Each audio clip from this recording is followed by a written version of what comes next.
How did you get involved with everybody on this team here with Mechanical Mechanical Cake Cake, and yeah. everything? Yeah. So I think it's because Jesse and Tom, they're fans of Marvel work, and Jesse was telling me that me being able to bridge the gap between comic books and film because of my work at Marvel. So I was working on Marvel for like 9 years. I worked on like um, Loki. I designed Loki for Thor Ragnarok. I designed Taserface, the Dora Milaje for Black Panther, Oh, okay. Akoya Nakia.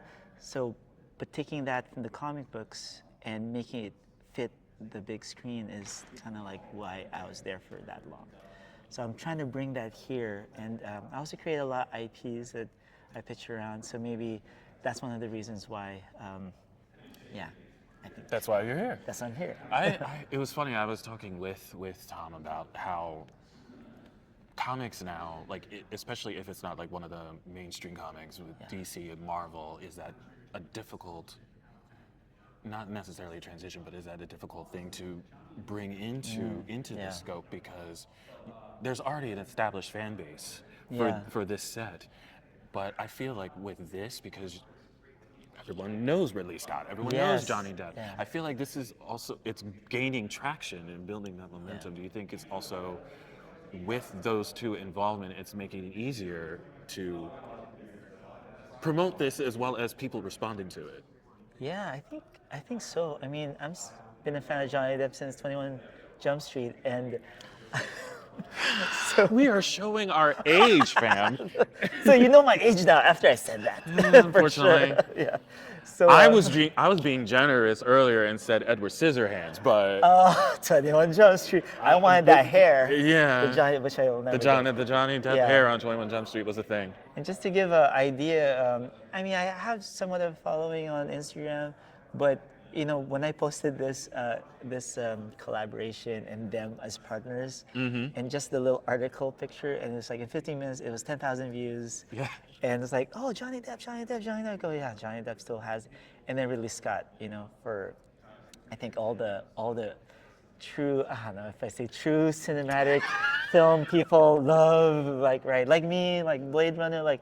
So Oh, you're like, here we go. We're gonna go into that now. Yes. All right.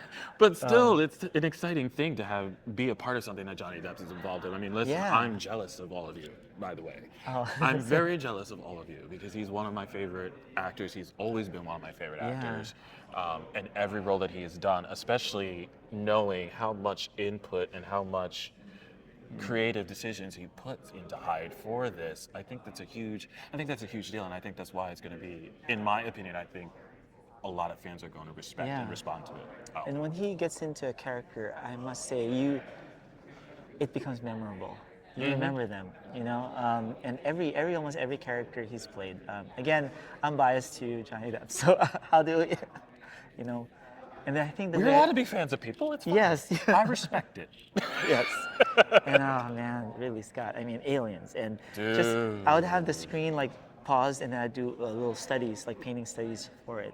Oh, okay. I would do that as practice, for keyframe moments. Because when I was at Marvel, I would do keyframe moments and character designs and creature designs. So, like for example, remember the scene with Thanos bringing down the moon?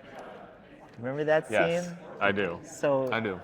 that was my idea. That was your idea. Yes. So that's my. I'm touching the guy who came up with that idea now. Yeah. So is it too expensive? And then next thing you know, it just went viral. Yeah. And it's hard to actually talk about it with people during that time that I am not at Marvel. It's been like 3 years. Yeah. Some of these guys. So now I kind of try to talk about it because before I forget about it. Before you forget? Yeah.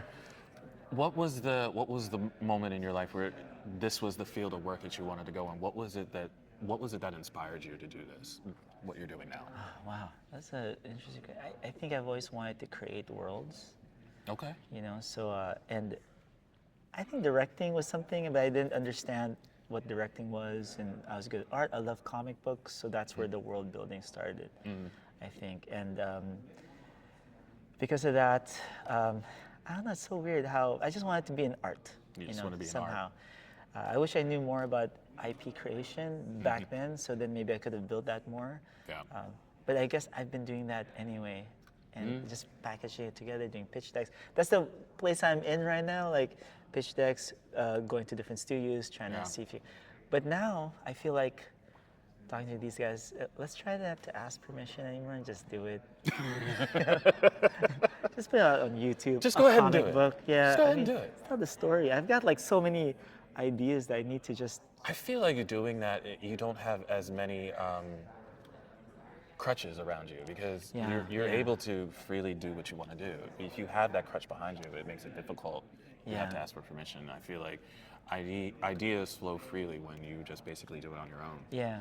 It's usually the fear, right? Of people won't like it. Sometimes that's what holds artists back. But I feel like that's such a big catalyst for pushing forward with it, is that fear. Yeah. Not to brag about what I'm doing here for this, for my show, but it's like, it's the same thing. I do this on my own. This is all mine. This is all me. Yes. But it's also me, my third year doing Comic-Con, and I was afraid to do Comic-Con. And when I first came to do it, and now all of a sudden it's just like, if you don't press forward, you're not going to see what other opportunities lie for you ahead of you. Yeah, you know how hard it is to like leave a 9-year job, like for sure because I you have wouldn't leave. that's the thing. You have that security. Yeah, and you really don't want to secure. leave. I really didn't want, but I got a first look deal for some of my IPs, and that's why I left. And then meeting more people that want to do the same thing. And Jesse, when we met, I had a really good friend that said, you gotta meet Jesse. And then when we met, and that's when we're like, wow, you want to do the same? You know, it would be great if we just create IPs together. And that's what he showed me. And he showed me Maudeville. Oh, I can't wait to check that out. I need to Maudeville, see it. we have the first comic book now, out at only 500 issues, right? 500 copies. 500 copies. Yes. Can't wait to check that out. So I will definitely see. I will see you at the panel. I will see you at the booth, and I'll make sure I get a Maudeville piece. So yes, please. And such an inspiring thing you said too, like having that fear and just going for it. Just going for it. Yeah. Okay, yeah. I have to go. It's great. Great time.